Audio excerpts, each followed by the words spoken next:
네, 여러분 안녕하세요. 원자코레입니다. 오늘 드디어 27번째 시간으로 타입 변환 5번째 시간인데요. 드디어 타입 변환 마지막 시간입니다. 오늘은 무엇을 배울 것이냐? 자, 지난 시간에는 기본형을 문자열로 바꾸는 걸 배웠는데요. 오늘은 문자열 값을 기본형으로 바꾸는 거를 배울 거고요. 그 다음에 사실은 여기까지만 타입 변환인데요. 여기부터는 조금 다른 내용인데 타입 추론에 관해서 짧게 한번 알아보도록 하겠습니다. 자, 첫 번째로 문자열 값을 기본형으로 변환하기. 자, 지난 시간에는 기본형 값을 문자열형으로 바꾸는 걸 배웠었는데요. 근데 프로그래밍을 하다 보면 반대의 경우가 필요할 때가 있어요. 즉, 문자열형의 값을 그것에 해당하는 기본형으로 바꾸고 싶을 때가 있다는 말이죠. 뭔 소리냐? 문자열 1, 2, 3이라는 게 있는데 이거를 기본형 1, 2, 3, 즉 정수 123으로 바꾸고 싶을 때가 있다는 말이죠. 이럴 때 어떻게 하면 되냐?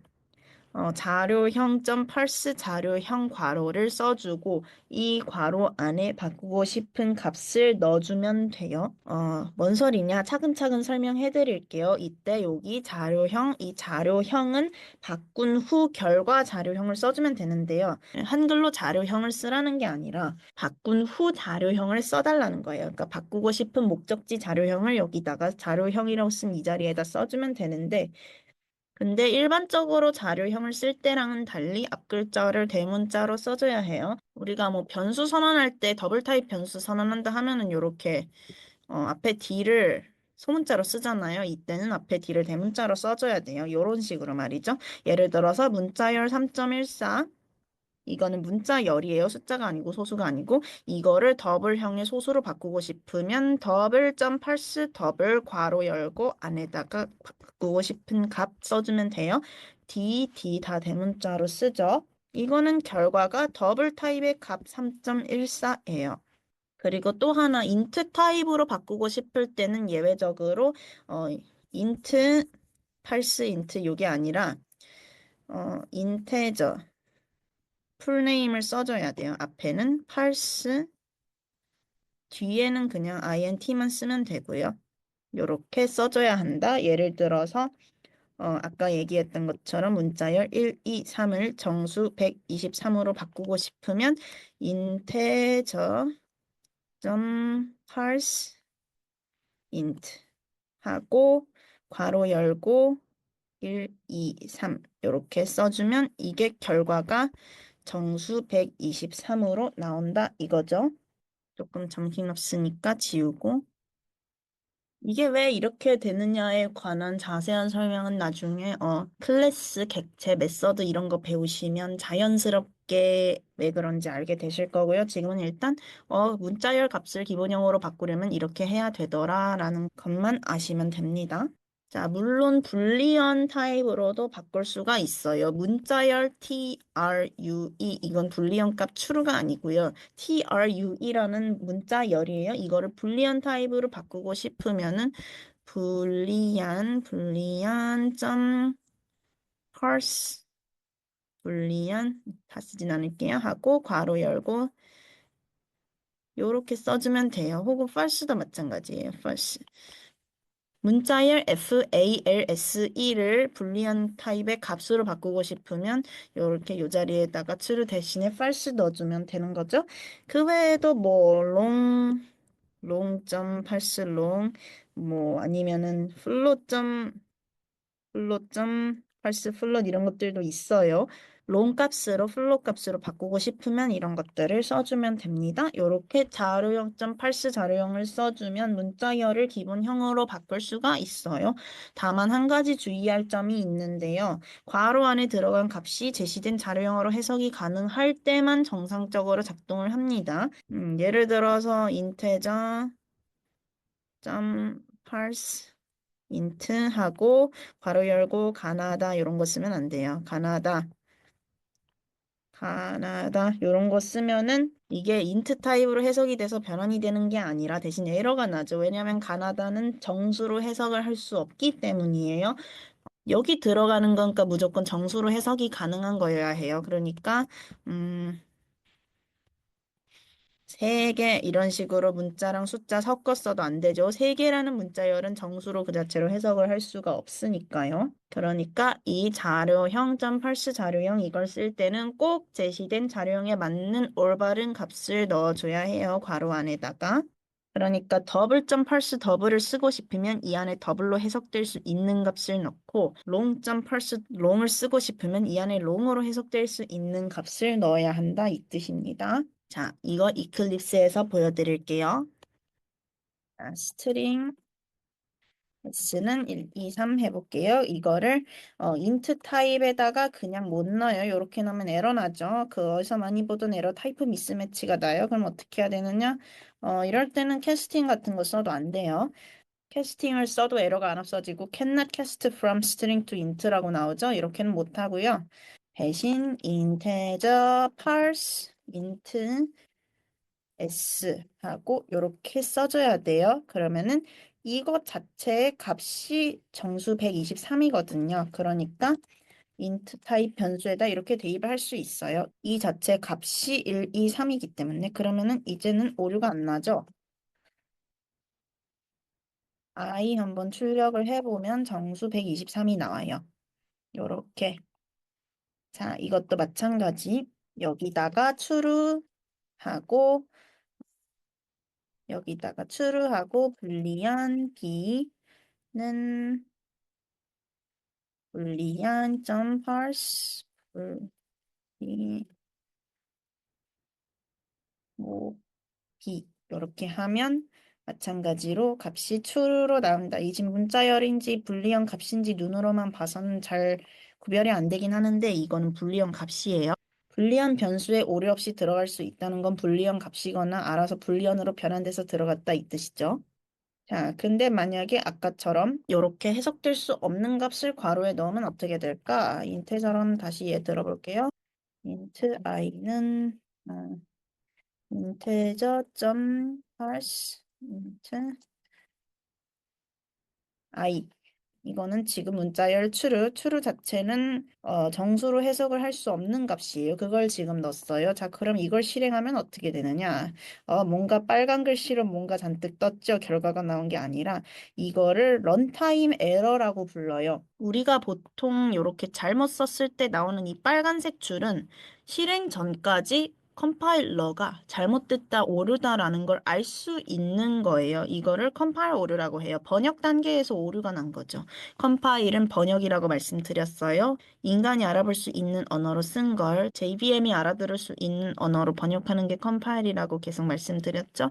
그런 컴파일 단계에서 문법적으로 오류가 난 게 보이는 거예요. 세미콜론 하나 빼먹으면은 컴파일러가 컴파일을 하다가 문법이 잘못됐다, 오류다 이렇게 알 수가 있는데 이런 런타임 에러는 컴파일 전까지는 알 수가 없는 에러예요. 런타임 에러가 발생을 하는 대표적인 경우가 프로그램들이 외부랑 상호작용을 하다가 그러니까 프로그램이 사용자가 입력된 값을 받아서 그 값으로 처리를 하는 경우들이 많잖아요. 그런 거는 번역 단계까지는 알 수가 없죠. 사용자가 뭘 줄지 모르니까. 이런 것도 번역 단계까지는 알 수 없고 실행을 하고 나서야 오류인지 알 수 있는 그런 런타임 에러의 일종이에요. 이 코드를 실행을 하기 전까지는 이 변환 결과가 올바른 값인지 오류인지 알 수가 없거든요. 그래서 이렇게 빨간색으로 어쩌고 저쩌고 뜨면은 뭔가 잘못 썼다는 거고요. 이런 런타임 에러, 컴파일 에러 이런 에러 종류에 관해서는 나중에 더 자세히 알려드릴 거예요. 지금 나왔으니까 한번 말씀드린 거고요. 아무튼 이렇게 쓰면 제대로 안 되고 오류가 난다. 그러니까 이렇게 쓰면 안 되고 1, 2, 3처럼 숫자로 해석이 가능한 것들을 줘야 된다. 이제 두 번째로 타입 추론에 관해서 짧게 알아보도록 할게요. 자, 타입 추론이 뭐냐? 변수를 선언을 할 때 자료형을 명시하지 않고도 그 변수에 대입되는 값을 통해서 자바가 알아서 그 변수의 자료형을 판단하는 기능이에요. 그러니까 우리가 변수를 선언을 하면 int, i 이런 식으로 자료형을 명시를 하잖아요. 근데 명시를 하지 않아도 int i에다가 뭐가 대입되는지를 통해서 자바가 알아서 자료형을 판단을 하는 기능이에요. i에 10이 들어가면 int 없이, i에 10이 들어가면 i는 정수겠구나. i에 true가 들어가면 i는 불리언이겠구나. 이렇게 알아서 판단을 하는 기능이죠. 이 타입 추론은 자바 10부터 사용을 할 수 있어요. 자바 9까지는 변수를 선언을 할 때 무조건 자료형을 붙여서 선언을 했어야 했어요. 하지만 자바 10부터는 자료형을 붙이는 대신 컴파일러에 타입 추론을 시킬 수가 있게 됐죠. 자, 타입 추론을 시키려면 변수를 선언을 할 때 자료형 자리에 자료형 이름 대신에 키워드 var을 써주면 돼요. int i라고 쓰는 대신에 var i라고 쓰면은 여기 대입되는 값을 통해서 i의 타입을 알아서 추론을 한다 이 뜻이죠. 그러면 자바가 그 변수에 대입되는 값을 통해서 그 변수의 타입을 추론을 해요. 자, 예를 들어서 아까도 말씀드렸지만 A는 10 하면은 자바는 10이 정수니까 A의 타입을 int라고 추론을 해요. 그러니까 이게 사실은 int A는 10 이런 거랑 똑같은 의미가 되는 거예요. 그 다음에 name은 앨리스 뭐 이런 식으로 쓰면은 앨리스 이런 식으로 쓰면은 자바는 문자열이 여기 네임에 들어갔으니까 네임의 타입을 스트링으로 추론을 해요. 그러니까 이건 스트링 네임은 앨리스 이런 거랑 사실은 의미가 똑같은 거예요. 이렇게 키워드를 쓰면 변수의 자료형을 생략을 해서 변수 선언을 할 수가 있어요. 다만 여기서 몇 가지 주의점이 있는데요. 우선 타입 추론을 쓸 때는 x처럼 변수를 초기화하지 않고 선언만 하면 에러가 나요. 당연히 자바는 대입되는 값을 통해서 변수의 타입을 추론을 하는데 대입된 값이 없으면 당연히 에러가 날 수밖에 없죠. 그리고 한 번 타입 추론을 통해서 변수의 타입이 결정이 되고 나면 일반적인 변수처럼 그 변수에는 그 타입의 값만 대입을 할 수가 있어요. 예를 들어서 A는 10 이렇게 하고 그 다음에 쭉쭉쭉쭉 다른 코드 있다가 여기서 A는 또 가나다 이렇게 못한다 이 뜻이죠. 이렇게 쓰면 안 돼요. 이 A는 10 이 시점에서 이미 A의 타입은 int로 결정이 나버렸어요. 그러니까 이 A는 int 타입 변수예요. 그러니까 여기다가 가나다처럼 int가 아닌 값을 대입을 할 수 없는 거죠. 또한 타입 추론은 로컬 변수에만 사용을 할 수가 있어요. 로컬 변수를 간단히 얘기하자면 메서드 내에 있는 변수예요. 메서드는 뭐고 로컬 변수는 뭐냐 그렇게 말씀을 하실 텐데 일단 우리가 지금 쓰는 거는 다 로컬 변수예요. 변수에도 사실 여러 가지 종류가 있는데 메서드라든지 뭐 변수의 종류에 관한 이야기는 지금 할 건 아니고 나중에 더 자세히 말씀을 드릴게요. 여기까지 이클립스에서 보여드릴게요. 로컬 변수는 메서드 안에 있는 변수라고 했는데 1장에서 요게 메인 메서드라고 말씀을 드렸죠. 요것도 메서드의 일종이기 때문에 여기 안에서 쓰는 게 다 로컬 변수예요. 근데 메서드가 뭐냐 그런 거는 지금은 자세히 아실 필요 없고 그냥 로컬 변수는 메서드라는 것 안에 있는 변수를 말하는구나. 이게 메인 메서드고 우리는 지금 이 안에서 변수를 쓰니까 우리가 쓰는 모든 변수는 다 로컬 변수구나라고 생각을 하시면 됩니다. 그러면은 여기 말고 다른 데도 변수를 쓸 수 있습니까? 네, 맞아요. 쓰는 경우가 많이 있습니다. 이렇게 메서드 밖에다가 변수를 선언을 하는 경우도 있는데 이거는 사실 변수라는 말은 잘 안 쓰고 다른 용어를 써요. 이건 나중에 더 자세히 말씀드릴게요. 자, int a는 10 대신에 이제는 bar a는 10 이걸 쓸 수 있어요. 우리가 다운받은 자바는 21이기 때문에 자바 10부터 쓸 수 있는 기능 당연히 쓸 수 있죠. 바 A는 10 하면은 이제 A는 int 타입의 변수가 된 거예요. 바 A는 가나다 하면은 A는 스트링 타입의 변수가 되는 거고요. 근데 이런 상태에서 또 A에다가 10 이렇게 넣으면 안 되는 거죠. 여기 보시면은 타이프 미스매치 질리도록 보죠. cannot convert from int to string. int를 스트링으로 자동 변환할 수 없습니다. 그러니까 이게 int인데 이게 스트링이다 이거예요. 우린 스트링이라는 명시를 안 했는데 자바가 알아서 이게 스트링이니까 A를 스트링 변수로 만들어 준 거죠. 여기다가 마찬가지로 true 써주면은 이게 어떻게 되냐? cannot convert from into to boolean으로 바뀌었죠. 이게 A가 불리언 변수가 된 거예요. 이런 식으로 쓸 수 있다라고 말씀을 드린 거고요. 바 A만 하면은 오류가 납니다. 바 A 여기 보시면 에러가 떴죠. Cannot use var on variable without initialize 하면 initialize가 초기화하다니까 initialize는 뭐 대충 초기화하는 녀석 정도로 생각을 하시면 되는데 그러니까 쉽게 말해서 초기화 없이 var 쓰면 안 된다 이거예요. 그러니까 꼭 이런 식으로 초기화를 해줘야 된다. 무슨 타입이든 간에. 그리고 var는 로컬 변수에만 쓸 수 있다. 여기 메서드 밖에서 못 쓴다. var A는 10 이런 거 못 쓴다. 여기는 아예 빨간 줄이거든요. 바 is not allowed here. 여기서 바는 허용되지 않습니다. 그렇게 해요. 바는 메서드 안에서만 우리가 지금 쓰는 메서드가 여기니까 여기 안에서만 사실 이쪽 공간들은 사실 다 쓸모가 있는데 지금 단계에선 쓸 일이 없으니까 무시하셔도 되고요. 여기만 신경 쓰시면 돼요.